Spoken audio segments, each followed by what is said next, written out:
Jean-Yves, Madame la Présidente, merci de m'avoir invité à cette journée. Alors, je vais être relativement bref dans mes propos introductifs, parce que Jean-Yves a déjà tout mis, quasiment, et bien savonné un petit peu mon propos. Donc, du coup, je vais aller beaucoup plus vite à l'essentiel, donc ça va être bien. Ma présentation en 4 points rapides. 1 minute et demie sur Sol et civilisation, qui sommes-nous, 1 minute sur le contexte, et tout le reste sur la gestion territoriale des emplois et des compétences, ou d'autres appellent la gestion prévisionnelle territoriale des emplois et des compétences, la gestion territoriale prévisionnelle des emplois et des compétences. Enfin, bref, c'est un peu tout ce jargon-là pour parler d'une chose, c'est comment on gère finalement la ressource humaine, une des ressources les plus essentielles sur nos territoires, comment on arrive à gérer ces flux, comment on arrive à faire monter en compétences et par où on commence. Voilà. Donc ces 4 points. Je vais commencer. Donc l'association Sol et Civilisation, donc j'ai pas de diaporama, c'est une association qui est née en 1991 par la force et la volonté d'un certain nombre d'élus nationaux, de droite comme de gauche, pour dire que finalement l'espace rural, le monde rural est en 91 en train de péricliter, de perdre sa vitalité, et au lieu de laisser les choses se faire, on se propose d'en capter un petit peu le meilleur, cette solidarité active, ces façons de travailler ensemble pour pouvoir les transmettre à d'autres générations. Voilà, on n'est pas dans la défense d'un monde qui se meurt, mais on recherche les éléments clés pour pouvoir aller plus loin avec le nouveau monde qui va vivre sous nos yeux. Et donc cette volonté-là a fait une association, un think tank, qui travaillons depuis 20 ans, 22 ans, même plus, 25 ans, pardon, sur 2 thématiques principales: l'agriculture et les sociétés, et l'emploi, le développement des territoires, dont je m'occupe depuis à peu près 8 ans. Et sur chacune de ces thématiques, nous travaillons sur 3 niveaux. Un niveau communication, capitalisation. Un deuxième niveau qui est l'accompagnement d'un certain nombre d'acteurs territoriaux dans des processus un peu innovants de gestion des emplois et des compétences. Et le troisième niveau, c'est le niveau de la recherche.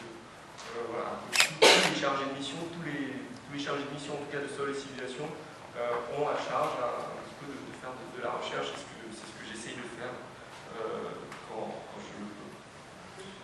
Voilà. Pour le contexte, alors 2 mots de contexte. Oui, on est dans un contexte où le monde a profondément évolué sur les questions d'économie, mais c'est pas ça finalement, me semble-t-il, qui impacte complètement.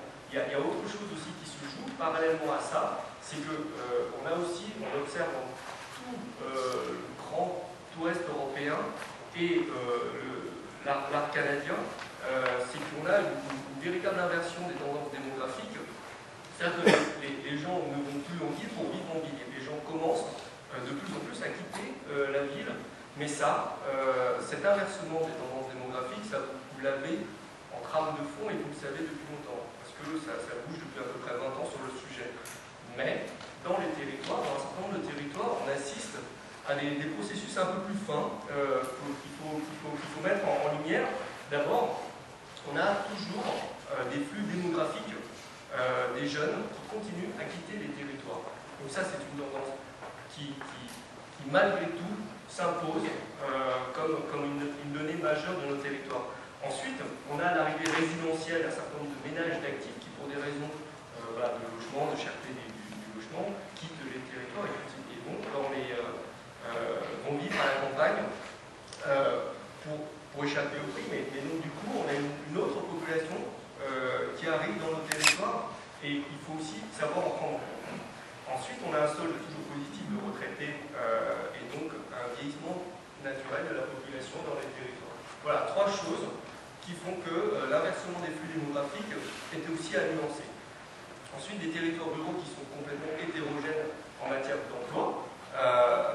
On a toujours le déclin des secteurs productifs classiques, industrie, agriculture, et un relais qui est inégalement pris par des activités résidentielles. parce que c'est lié aux aménités. Tout simplement parce que c'est un certain nombre de territoires sont proches de la mer, donc ça va, voilà, on a la possibilité de baser une certaine économie là-dessus, ou alors des grands sites.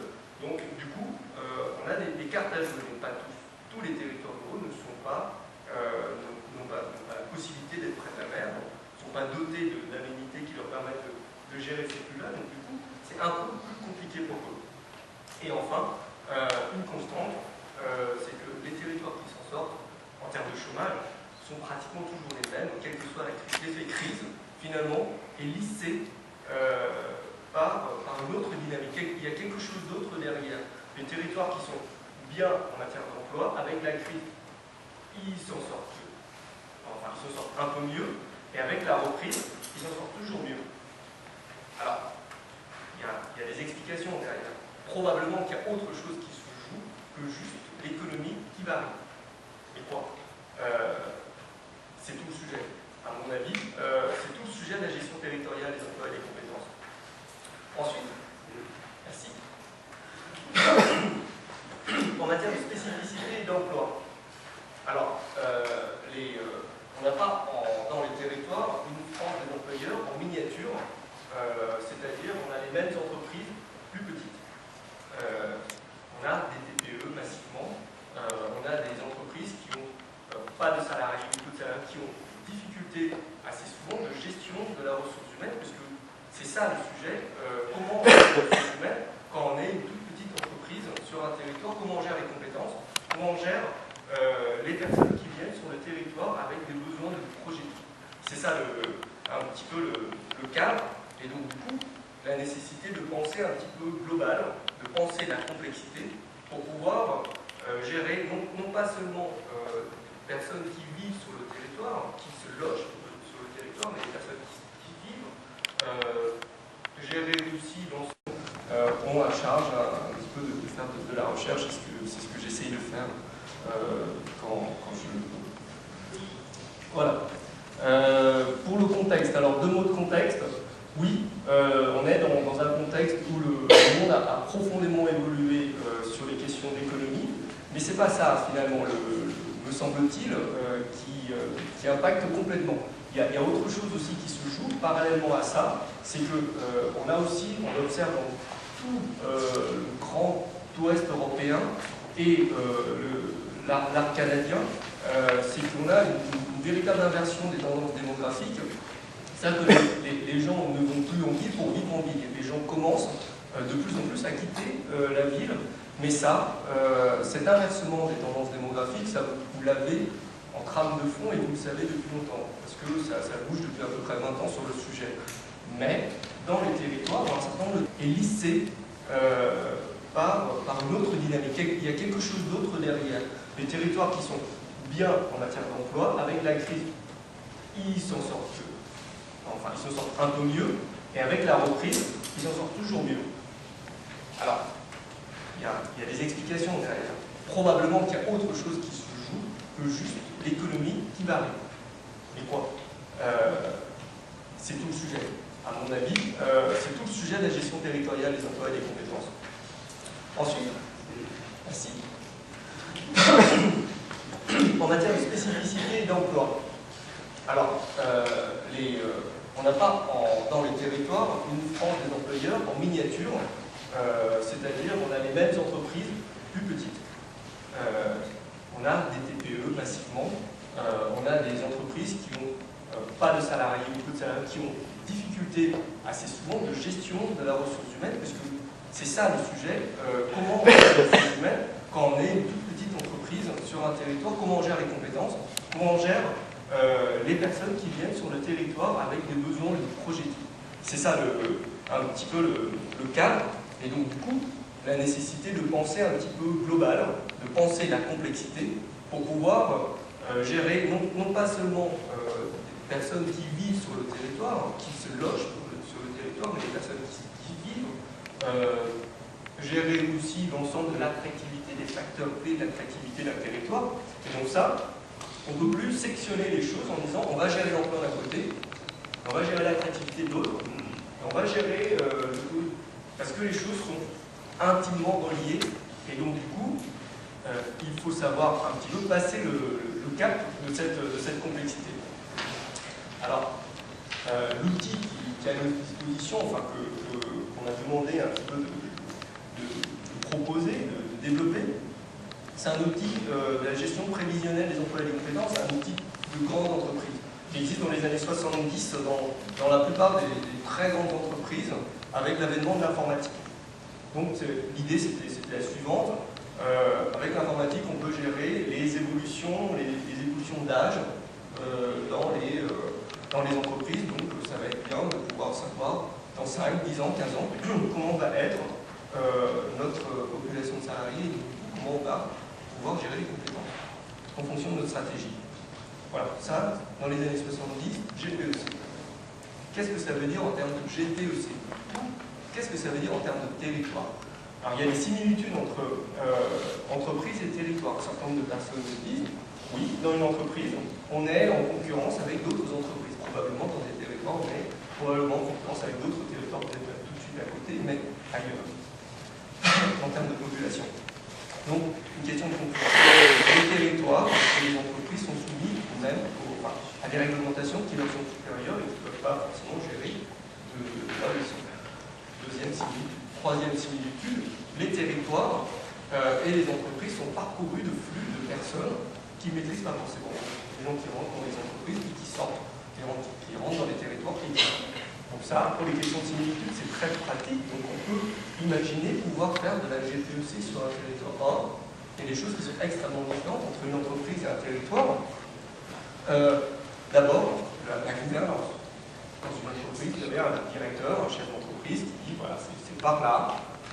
Sur un territoire, vous avez des élus, certes, mais vous avez aussi tout un certain nombre d'acteurs qui peuvent aussi jouer leur partition. On peut dire, oui, ce serait bien d'avoir un certain nombre de personnes, de telle catégorie, etc. Et si vous avez des chefs d'entreprise qui, à côté, qui disent, oui, on licencie massivement, là, voilà, donc déjà, un directeur d'entreprise, la gouvernance, c'est pas la même chose entre une entreprise et un territoire. Bon, mieux. Deuxième chose, on a des objectifs de management, enfin des objectifs de gestion, qui ne sont pas pareils du tout dans une entreprise et un territoire. Vous pouvez très bien dire, nous, dans une entreprise, on va acheter l'entreprise voisine. Un peu compliqué d'acheter la communauté de communes voisine. Bon, voilà. C'est autre chose. Voilà, donc les objectifs stratégiques qui peuvent être différents. Et enfin, vous pouvez, dans une entreprise, recruter des salariés, recruter des personnes, et éventuellement, être obligé de s'en séparer, donc licencier. On a rarement vu des gens licencier des personnes du territoire. Bon.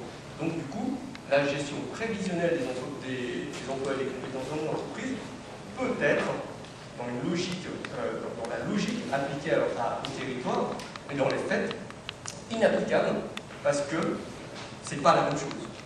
Donc du coup, on a travaillé depuis 2001 sur le sujet, à Sol et Civilisation, pour savoir, finalement, les territoires qui travaillent dessus, qu'est-ce qui est intéressant? Comment ils ont fait pour pouvoir adapter un outil d'entreprise à des territoires? Quelles sont les logiques et quelles sont les innovations qu'ils ont faites pour pouvoir avancer très vite et très loin? Donc on a commencé en 2001. Depuis 2 ou 3 ans, on travaille sur plus de 250, sur près de 250 GTEC sur la France. Donc on a un peu une vision un petit peu globale du sujet. Donc on accompagne aussi le ministère du Travail et le CEGET sur ces questions-là. Et finalement, dans le fond, moi, ce que je vais vous livrer, c'est un peu une proposition, une façon une grille de lecture de la gestion territoriale des emplois et des compétences, telle que nous, à Sol et Civilisation, on la voit. Donc il y en a beaucoup d'autres, elles sont pertinentes. Qu'est-ce que j'ai pas dit? Donc elles sont très pertinentes. C'est notre façon de voir la gestion territoriale des emplois et des compétences. Alors, quand on regarde finalement le panorama de ce qui se passe, on se rend compte qu'une gestion territoriale des emplois et des compétences pertinente repose finalement et innovante repose sur 4 piliers majeurs qui structurent finalement l'idée du projet. Le premier pilier, c'est pour avoir une gestion, il faut une anticipation.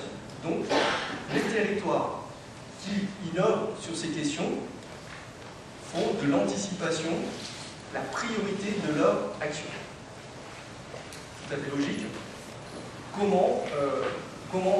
Quels sont les besoins en compétences qu'on aura pour avoir des besoins? Il faut s'imaginer quel est notre territoire demain. Et donc pour le faire, il n'y a pas n'importe quelle méthode. Il y a 2 ou 3 méthodes. Alors vous avez l'anticipation statistique. Vous prenez une courbe et vous la glissez. Alors avec tous les problèmes d'une courbe, déjà tout le monde ne comprend pas la même chose derrière une courbe. Et ensuite, c'est pas très participatif comme outil. Ça lance pas vraiment une dynamique d'acteur. Et troisièmement, les courbes, les lissages de courbes, vous avez toutes les difficultés des ruptures. Vous ne pouvez pas gérer les ruptures parce que justement, l'anticipation statistique ne le permet pas. Donc, ceux qui sont vraiment à la pointe du sujet sur la gestion territoriale des emplois et des compétences font une démarche d'anticipation par la prospective. Parce qu'elle permet de façon fondamentale d'avancer avec un certain nombre d'acteurs et d'avancer, de manager stratégiquement les flux sur notre territoire. Donc l'anticipation. Le deuxième pilier, c'est finalement, ce que vous savez bien, c'est le territoire, le sujet. C'est le développement du sujet.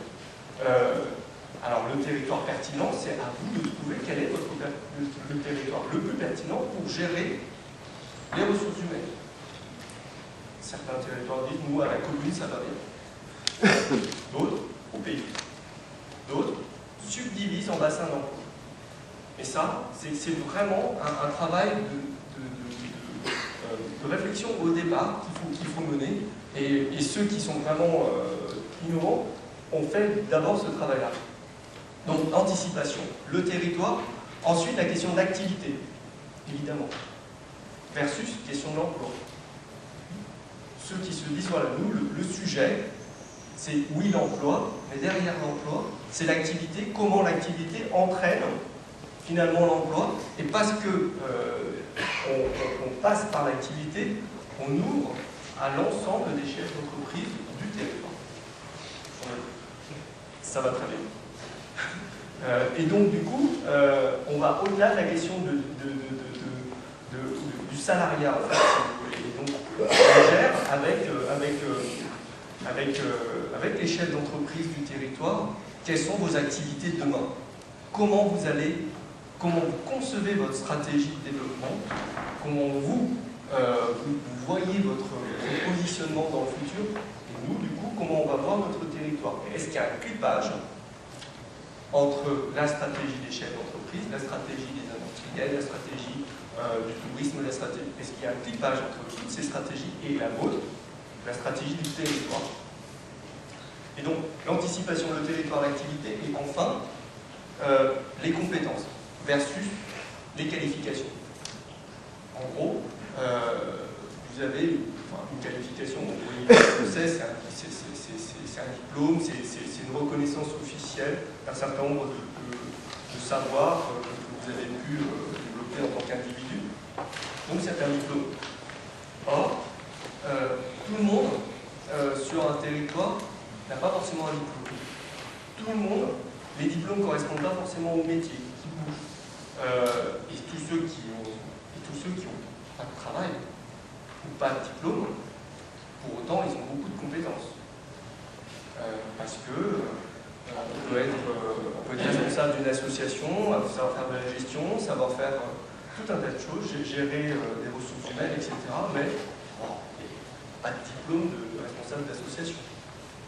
Pour autant, ils ont plein de compétences. Un certain nombre dans les très petites entreprises qui sont aidées souvent par les conjointes, elles ont plein de compétences de gestion qui sont peu ou pas reconnues. Or, c'est tout l'enjeu du sujet, c'est d'amener toutes les personnes du territoire à monter en compétences. Et donc la compétence, c'est un peu la brique de base qui permet de pouvoir travailler sur les passerelles entre différentes filières, entre différentes économies, et fluidifier finalement les mobilités, y compris dans la mobilité, ne pas avoir à se déplacer, ne pas, quand on perd son emploi, ne pas être obligé de quitter le territoire parce qu'on a des compétences, on peut rester sur le territoire, travailler ça, éviter un déplacement forcé, c'est aussi une mobilité. Et donc, par où commencer finalement pour finir si moi je pose la question par où commencer sur un territoire, évidemment je pense qu'il faut commencer par l'anticipation, il faut commencer par savoir où on veut aller ensemble et avec qui on veut aller. Quel est notre objet, comment on imagine notre territoire de demain, c'est ce que disait Jean-Yves, quelle est notre identité, quels sont nos fondamentaux. Et c'est là-dessus c'est là-dessus qu'on porte l'effort. Pourquoi? Parce que ça permet de mettre en débat, de pouvoir le gérer avec un certain nombre d'autres choses. Bien souvent, on se dit, bah, on est bien d'accord, c'est bon, on n'a pas besoin de se le dire. Or, c'est quand même très bien de se le dire, c'est quand même bien de pouvoir exprimer ce qu'on pense sur notre territoire et ensuite, à partir de là, construire une vraie stratégie. Cette recherche un petit peu d'anticipation repose finalement sur 4 questions, et j'en termine là. La première, on se pose dans cette démarche, c'est où je veux aller. Où est-ce que vous voulez aller ensemble? Vers où vous voulez aller? La deuxième, qui résume la première, c'est finalement comment je veux y aller. Bon, on s'est fixé le phare, on veut y aller. Comment? On y va en avion, en bateau, à la nage. Comment je veux y aller? La question qui suit, évidemment, c'est avec qui je veux aller. Juste entre nous, parce que c'est plus efficace, parce que c'est plus pertinent, ou avec plein de gens, même si c'est plus long, mais l'effet est plus important. Ensuite, la question qu'on pose, la quatrième question, c'est finalement pourquoi je vais y aller. C'est ça là, le sujet. Et les 4 questions réunies, où je veux aller, comment je vais y aller, avec qui je veux y aller, pourquoi je veux y aller, tout ça repose sur une question, une seule question, c'est qui je suis. Et c'est ça le sujet de la démarche. Voilà, je vous remercie pour votre attention.